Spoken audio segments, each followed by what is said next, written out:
आज की तमाम बड़ी खबरें नॉन-स्टॉप न्यूज में। चीन के साथ सीमा विवाद पर भारत के विदेश मंत्री एस जयशंकर ने पहली बार बयान दिया है। इंडिया ग्लोबल वीक 2020 में विदेश मंत्री ने कहा कि संघर्ष टालने के लिए दोनों देशों ने सीमा पर सैनिकों को पीछे हटाने का फैसला किया। एस जयशंकर ने कहा कि सेनाओं के पीछे हटने की शुरुआत हो गई है और इस पर काम तेजी से चल रहा है।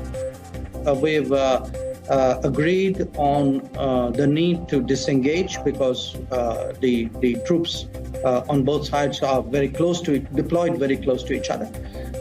So there is a disengagement and a de-escalation sort of process which has been agreed upon. It has just commenced. It's very much work in progress. सूत्रों के मुताबिक लद्दाख में एलएसी पर चीन के साथ गतिरोध जारी है। हॉट स्प्रिंग्स में चीन के सैनिक पीछे नहीं हटे हैं, जिसके जवाब में भारत ने भी हॉट स्प्रिंग्स में सैनिकों को तैनात कर दिया है।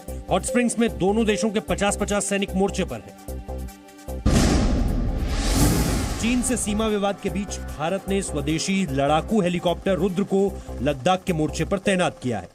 रुद्र हेलीकॉप्टर लद्दाख में थोइस एयरबेस पर तैनात किए गए हैं, जहां से वास्तविक नियंत्रण रेखा के पास उन इलाकों में जाना आसान है जहां चीन ने टैंक और सैनिकों की तैनाती की है। 250 किलोमीटर प्रति घंटा की रफ्तार से उड़ने वाले Rudra helicopter high altitude warfare में अमेरिका से लाए गए अपाची से ज्यादा कारगर है। रुद्र की 20 mm की मुख्य गन पायलट के हेलमेट से जुड़ी होती है, मतलब जिस तरफ पायलट की निगाहें जाएंगी उधर निशाना लगता जाएगा।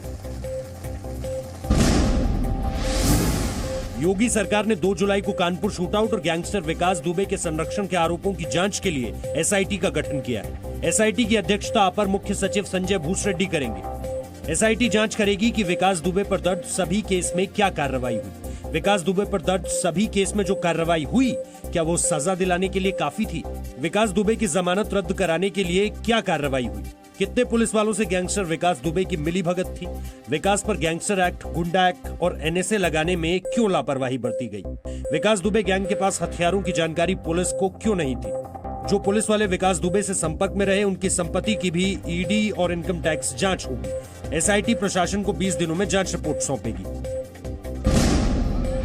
बीजेपी पर राजस्थान में सरकार गिराने की साजिश के आरोपों पर केंद्रीय मंत्री गजेंद्र शेखावत ने मुख्यमंत्री अशोक गहलोत को जवाब दिया है। गजेंद्र सिंह शेखावत ने अशोक गहलोत के आरोपों को मनगढ़ंत बताते हुए कहा है कि इस फिल्म के स्क्रिप्ट राइटर गहलोत ही हैं।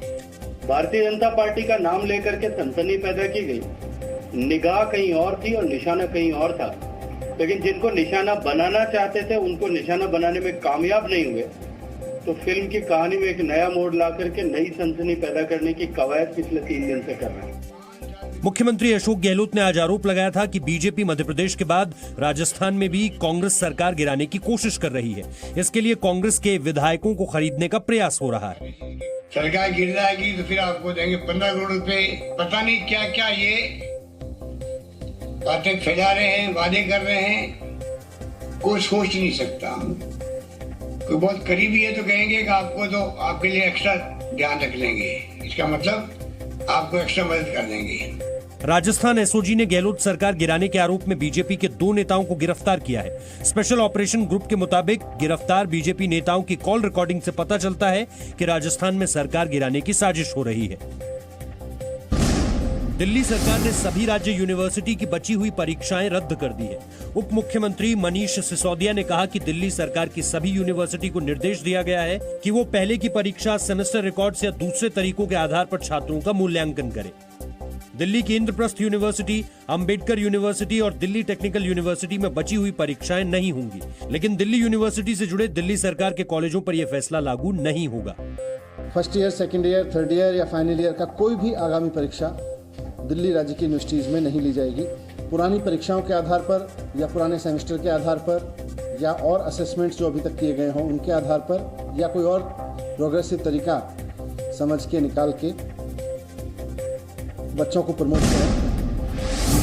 कोरोना वायरस से जंग में आज दिल्ली से राहत वाली खबर आई है। दिल्ली में कोरोना वायरस के एक्टिव मरीजों की संख्या 20,000 के नीचे पहुंच गई है। दिल्ली में पिछले 24 घंटे में वायरस से संक्रमण के 1,781 नए केस आए, जबकि करीब 3000 लोग इलाज से ठीक हुए, लेकिन 34 लोगों की मौत हो गई।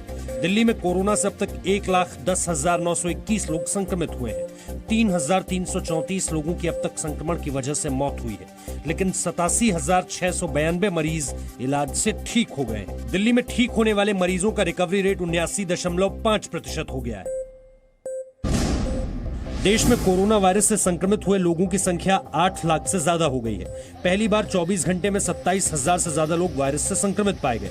स्वास्थ्य मंत्रालय के मुताबिक पिछले 24 घंटे में 27,114 लोग कोरोना वायरस से संक्रमित हुए, 19,873 लोग इलाज से ठीक हुए, लेकिन 519 लोगों की जान चली गई। देश में इस वक्त 8,20,916 लोग कोरोना से संक्रमित हैं। ठीक होने वालों की संख्या 5,15,000 से ज्यादा है। करीब 2,83,000 लोगों का इलाज चल रहा है। वहीं 22,123 लोगों की अब तक संक्रमण से मौत हो चुकी है। ठीक हुए मरीजों का रिकवरी रेट 62.78% पहुंच गया है।